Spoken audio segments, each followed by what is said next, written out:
Bonsoir, amis et adhérents du think tank Liberté et Prospective, qui, je rappelle, a été créé en 2018.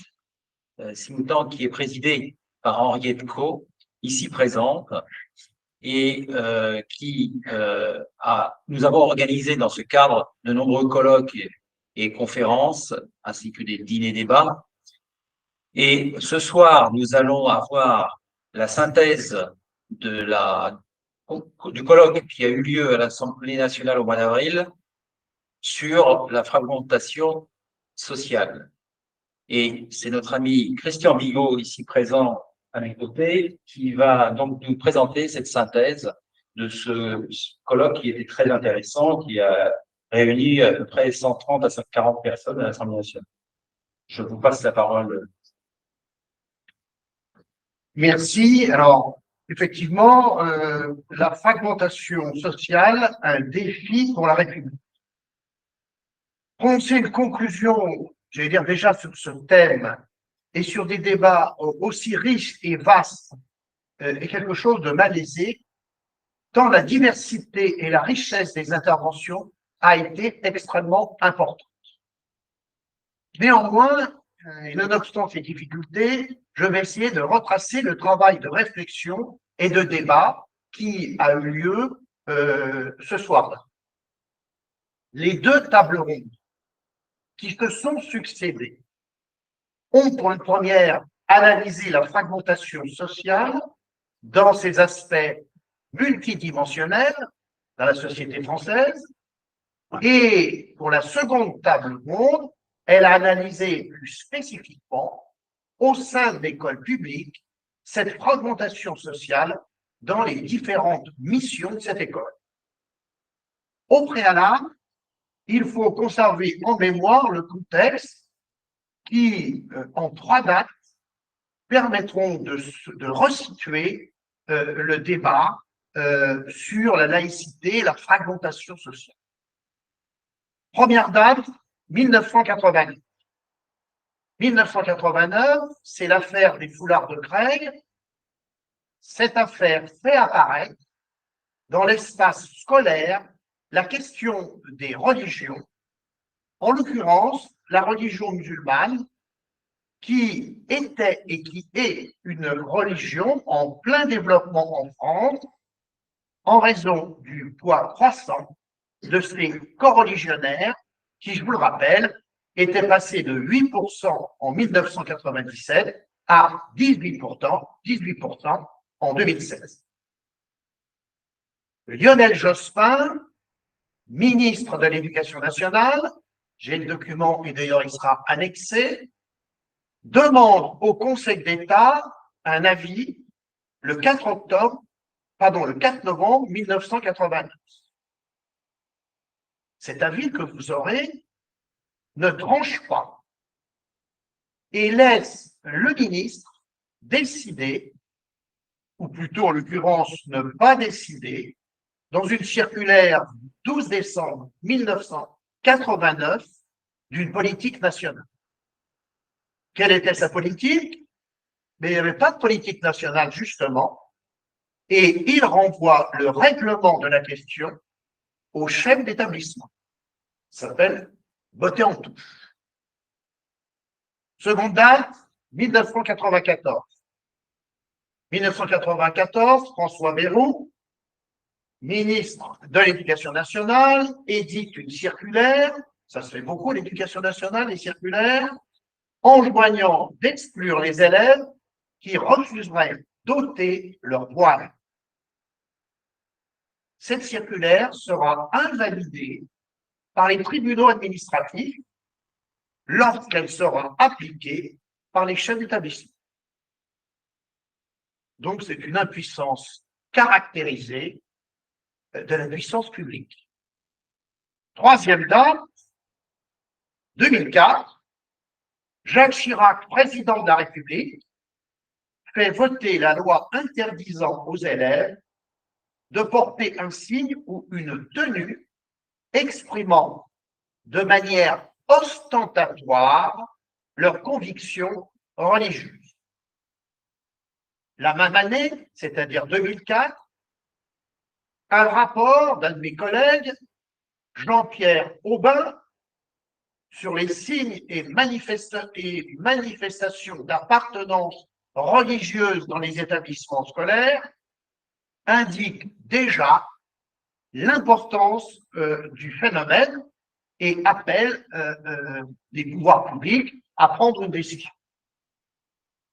Donc, 2004 est le tournant, c'est-à-dire c'est la date à partir de laquelle il y aura une loi sur le fondement de laquelle, désormais, les chefs d'établissement pourront faire appliquer l'interdiction des signes religieux ostentatoires. Voilà ce qu'il fallait déjà au préalable se rappeler. Alors nous allons voir successivement le travail des deux tableaux. Tout d'abord, les intervenants de la première table ronde allaient constater 4 effets principaux de la fragmentation sociale. Je vais vous les rappeler.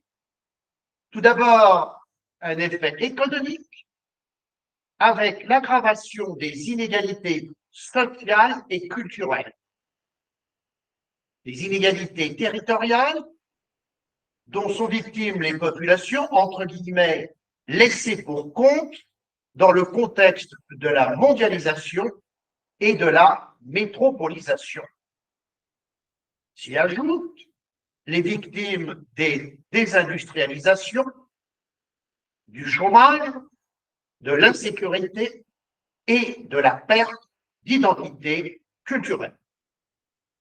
Il en résulte, comme Madame la députée avait bien voulu l'indiquer en préalable, un taux de pauvreté concernant 9,3 millions de personnes qui émargeaient à moins de 1 065 € par mois. Il résultait aussi de cette situation un taux de chômage qui concernait 2,8 millions de personnes avec tous les effets induits par la situation, un mal logement, des problèmes de santé, etc., ce qu'on appelle l'enchaînement de causalité. Voilà pour la raison économique. L'effet économique. L'effet politique. L'effet politique, il se constate maintenant depuis une vingtaine d'années. C'est l'absentéisme électoral croissant, c'est-à-dire que plus la Ve République sur 20 ans se déroule, plus le taux de participation électorale est faible.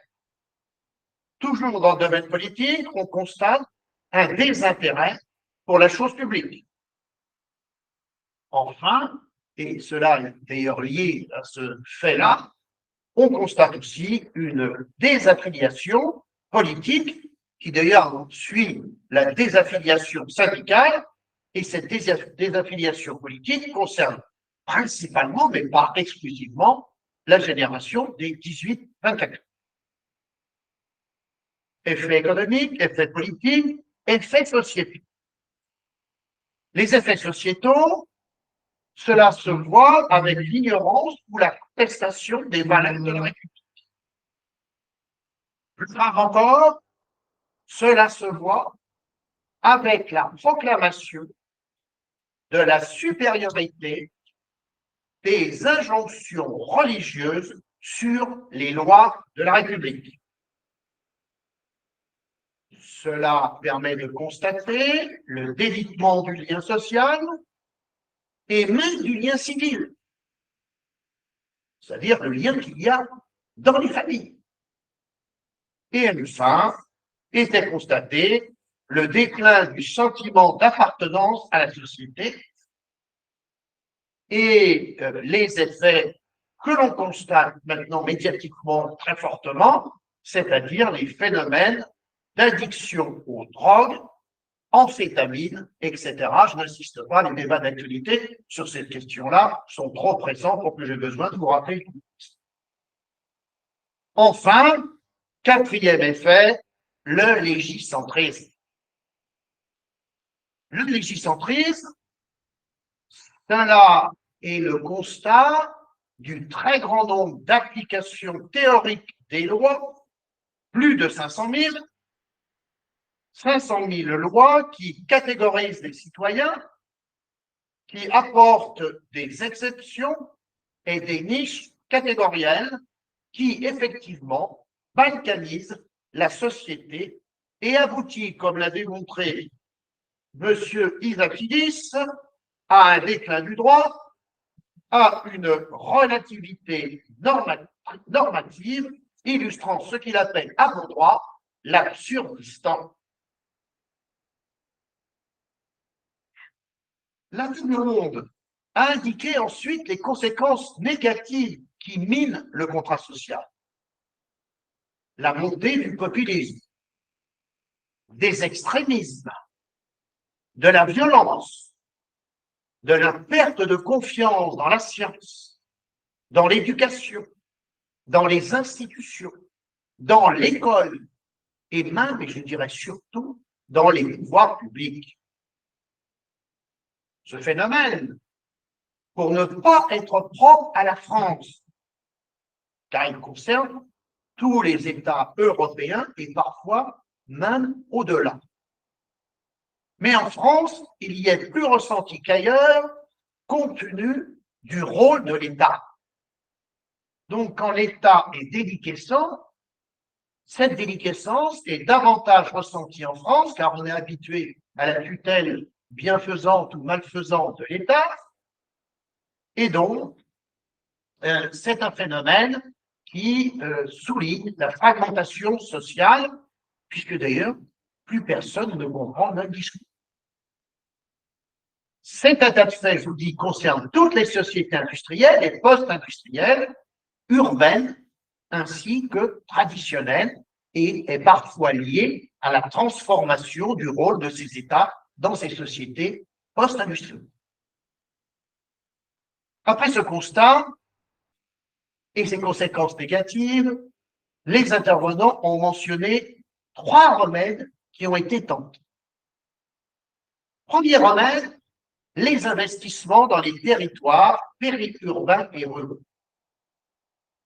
Ils s'accompagnent d'investissements dans les structures participatives, qu'il faille mentionner les conseils de quartier, les tentatives de budget participatif, qu'il faille indiquer les investissements dans la lutte contre les ségrégations d'habitat, avec la loi qui impose un pourcentage de logements sociaux à construire dans les villes, et qu'il faille aussi mentionner les ségrégations dans l'emploi et donc les créations d'emplois dans ces zones difficiles exonérées de charges sociales.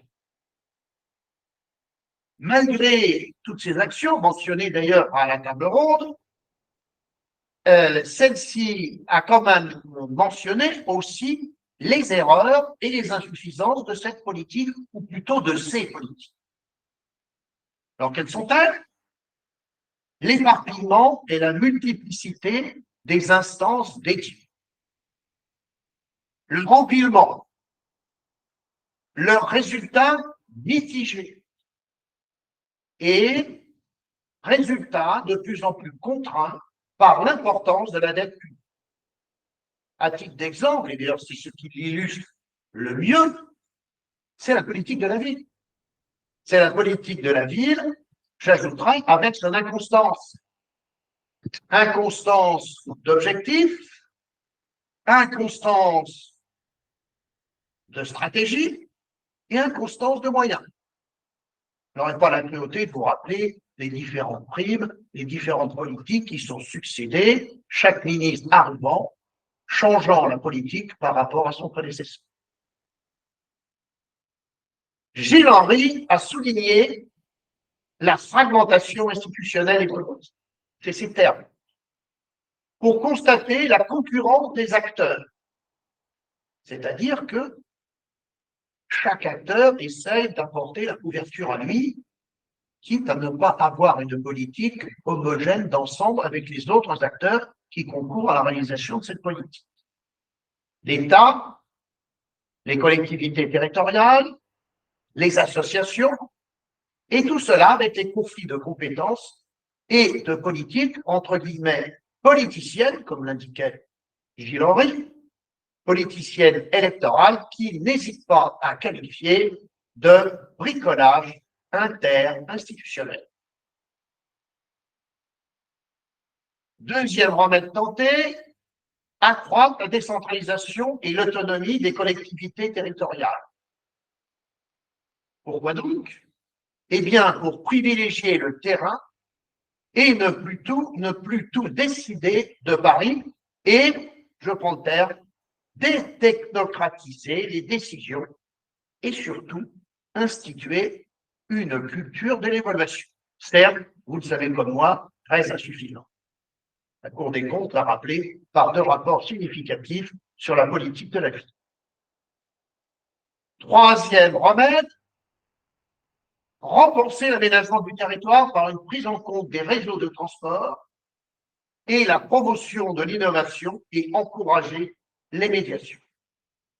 Voilà globalement la réflexion, les constats et les orientations que la première table ronde a indiquées aux participants. Deuxième table ronde, les intervenants de cette seconde table ronde sur l'école, un défi pour la République, ont centré les constats sur cette institution de la République qui, entre guillemets, je reprends les termes, fait face aux maux de la société, fermez les guillemets, qui d'ailleurs, maux de la société, avait été indiqué par la première table ronde. La deuxième table ronde a souligné les difficultés d'insertion professionnelle des jeunes, la violence en milieu scolaire, les difficultés à adapter les programmes à l'évolution de la société, et j'ajouterai des publics, nonobstant le réformisme permanent des ministres. A été abordée la question des enfants de milieux défavorisés, qui ont souvent un accès limité aux ressources éducatives et sont parfois confrontés à des problèmes de santé, de logement, voire d'alimentation, et a été notamment indiqué le comportement de certains élèves musulmans, plus radicaux religieusement que les autres, parfois contestataires des orientations programmatiques. Je vous renvoie pour cela à l'excellent exposé et commentaire de François Cros, directeur du pôle politique de l'IFOP, qui a décrit point par point cet état de contestation et a su géographiquement les positionner et en montrer l'évolution dans le temps. Les participants de cette deuxième table ronde ont ensuite analysé les comportements du corps enseignant avec la graduation de l'autocensure dans leur classe et dans leur enseignement.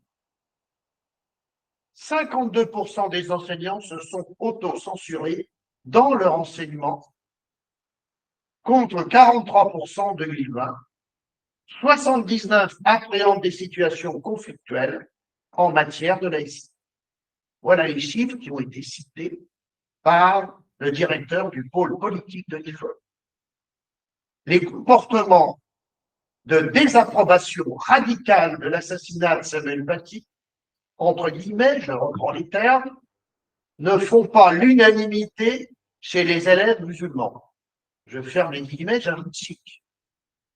Notamment, je rouvre les guillemets, en milieu d'éducation prioritaire et chez ceux ayant le sentiment d'être dans un mauvais lycée, point, fermez les guillemets. C'est un constat gravissime dans une république laïque et dans un État unitaire. Deuxième analyse, le manque de prise de conscience du ministère de l'Éducation nationale.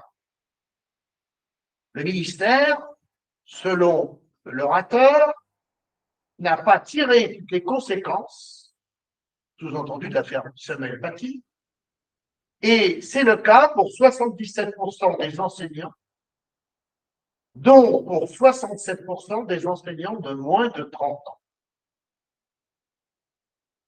François Cros mentionne aussi la question de l'application de la loi de 2004 et signale ses entorses ou ses non-applications par laxisme de l'éducation nationale.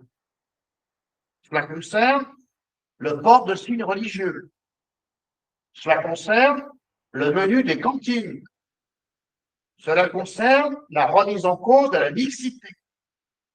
Cela concerne les contestations d'enseignement avec les remises en cause du contenu au nom des convictions religieuses pour l'éducation physique et sportive, pour aussi l'histoire-géographie, le SVT, et enfin la contestation de l'égalité homme-femme. Il signale aussi, entre guillemets, des pressions communautaires. Et constater une porosité au fondamentalisme religieux, qui fait l'objet d'une analyse divergente quant aux facteurs explicatifs de la situation sociale faite aux musulmans et les discriminations dont ils seraient victimes. Les sociologues sont divisés sur les causes. Question sociale, question mixité sociale, question ethnique et religieuse. Le débat n'est pas tranché. Enfin, dans la même orientation, le sport ne s'exempte pas de ce constat. Le sport, comme la culture d'ailleurs, subit aussi une percée des communautaristes et ses injonctions, non seulement lors de son exercice, mais aussi lors des reconversions, alors qu'il demeure, notamment aux yeux des jeunes, un élément incontestable d'intégration et même un atout dans l'élévation sociale et financière. Le sport est perçu comme exemple et permet un lien à la collectivité et au drapeau grâce au travail d'équipe, à l'égalité qu'il développe, à la discipline qu'il implique et naturellement le respect mutuel. Il demeure un élément nécessaire du bien-être et à la bonne santé. Les orateurs ensuite ont indiqué des effets contre-productifs des politiques publiques. Ainsi, François Cros, à nouveau, souligne ainsi les effets pervers des politiques, entre guillemets, sociales redistributives, virgule, menées pendant des décennies, comme la politique de la ville ou l'éducation prioritaire, fermer les villes. Et il pose la question suivante, qui résume la totalité de son intervention. Quel intérêt un principal de collège peut-il trouver à retenir ou à faire revenir des familles de classe moyenne alors que la paupérisation de son établissement lui vaut mécaniquement davantage de moyens? Cette question était celle qui concernait aussi les dérogations à la carte scolaire. Enfin, même le ministère de l'Éducation nationale soit représenté, la délégation à l'égalité filles-garçons du ministère de l'Éducation nationale mentionne des stéréotypes et des progrès en la matière, malgré la persistance d'orientations sexuelles. Le constat selon lequel l'école ne peut changer à elle seule la société, mais elle change quand la société change, est incontestablement une vérité, mais traduit quand même une lenteur dans l'application des principes précis. Après ce constat, qui n'est pas toujours extrêmement positif, mais comment le nier, dernier point, la prospective. Alors la prospective, surtout dans ce domaine-là, c'est un exercice difficile. C'est un exercice difficile parce que tant de sociologues, de pédagogues se sont penchés sur le rôle de l'école, en particulier pour les publics défavorisés, au moment où la mobilité sociale s'est pour le moins ralentie, à l'image de l'espérance mise dans l'école. La République ne peut laisser la laïcité remise en cause, même si ces exigences ne sont plus acceptées au nom de liberté de choix, à l'instar du libre choix de ses vêtements. Qu'est-ce qu'il veut dire? Qu'est-ce que le colloque voulait dire? Il voulait dire qu'il y avait un hédonisme qui devenait incompatible avec l'exercice d'application de lois qui, pour ces individus, sont des contraintes qui sont contraires aux libertés qu'ils se reconnaissent. On y voit presque un Roland de 1968. J'ajouterais qu'aux politiques multidimensionnelles de discrimination positive, dont je viens de vous parler, devrait s'ajouter, mais alors selon moi, je suis juriste et il n'y avait pas de juriste dans cette tribune, devrait s'ajouter un volet de défense judiciaire pour mieux protéger les écoles en dédiant au ministère un bureau spécifique à la direction des affaires juridiques. C'est un paradoxe. Ce problème-là ne relève pas de la direction des affaires juridiques, mais de la direction des affaires financières. Attribuer la compétence de défense de la laïcité des écoles à de vrais juristes, pas des pédagogues, pas des philosophes, des gens qui font appliquer la loi et qui savent comment la faire appliquer en rédigeant des recours auprès des juridictions, permettrait de mieux défendre la laïcité devant les tribunaux. Tout comme les délégués à la laïcité dans les académies, qui sont très souvent des professeurs d'enseignement secondaire, parfois très loin du droit public et des libertés publiques, malheureusement. Et donc, si une teinture juridique leur était donnée, notamment pour mieux les former aux contentieux, ça éviterait que le ministère, lorsqu'il ferme une école, lorsqu'il poursuit un élève, quand il défend un chef d'établissement, eh bien, ça éviterait qu'il perde devant les juridictions, comme c'est trop souvent le cas. Enfin, la culture de l'évaluation de cette politique publique doit être une priorité pour justement corriger cette politique. J'ajouterais qu'il faudrait que le ministère comprenne qu'une évaluation, ce n'est pas fait pour expliquer que tout marche. C'est au contraire fait pour indiquer ce qui ne marche pas, ce qui ne marche pas, et quels sont les moyens pour y remédier. Et donc, pour permettre que cette politique de laïcité ou de lutte contre cette fragmentation sociale s'adapte aux objectifs fixés, c'est-à-dire combattre ce dont il s'agit. Et vous le voyez comme moi, c'est un vaste programme, comme eût dit le premier chef d'État de la Ve République. J'ajouterais, comme on disait sous la Troisième République, les commissions vont l'examiner et elles ne sont pas prêtes d'arrêter leur travail.